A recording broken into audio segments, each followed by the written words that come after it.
व्यसनाधीन होण्यापासून रोखलं पाहिजे। ही व्यसनाधीनताच या ठिकाणी परळीचं नाव खराब करते आणि निश्चितच परळी वैद्यनाथाची नगरी पवित्र राहण्यासाठी ही तरुणामध्ये व्यसनाधीनता नाही झाली पाहिजे।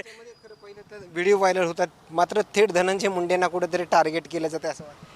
या ठिकाणी नामदार धनंजय मुंडे, माजी मंत्री नामदार धनंजय मुंडे साहेब या ठिकाणी विकासाचं काम करतात।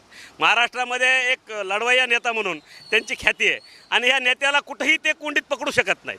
म्हणून या ठिकाणी जेव्हा ह्यांचे विरोधकांचे कुठलेही डाव नामदार माजी मंत्री नामदार धनंजय मुंडे साहेबांवर चलत नाहीत, त्यावेळेस कुठेतरी जातीचा आधार काही लोक घेतात आणि नामदार या ठिकाणी धनंजय मुंडे साहेबांना बदनाम करण्याचा प्रयत्न करतात। मात्र धनंजय मुंडे साहेबांचं काम एवढं मोठं आहे की ते असे किती पद्धतीचे जर स्टंट रचले तरी त्यांचं प्रॅक्टिकली काम आहे। त्या कामापासून, त्या नावापासून त्यांना कोणी रोखू शकत नाही। त्यांनी केलेले स्टंट ते तोंडावर निश्चितच पडणार आहेत। हे काही क्षणिक लोकांना ते बनवू शकतात, मात्र कायमस्वरूपी ते बनवू शकणार नाहीत।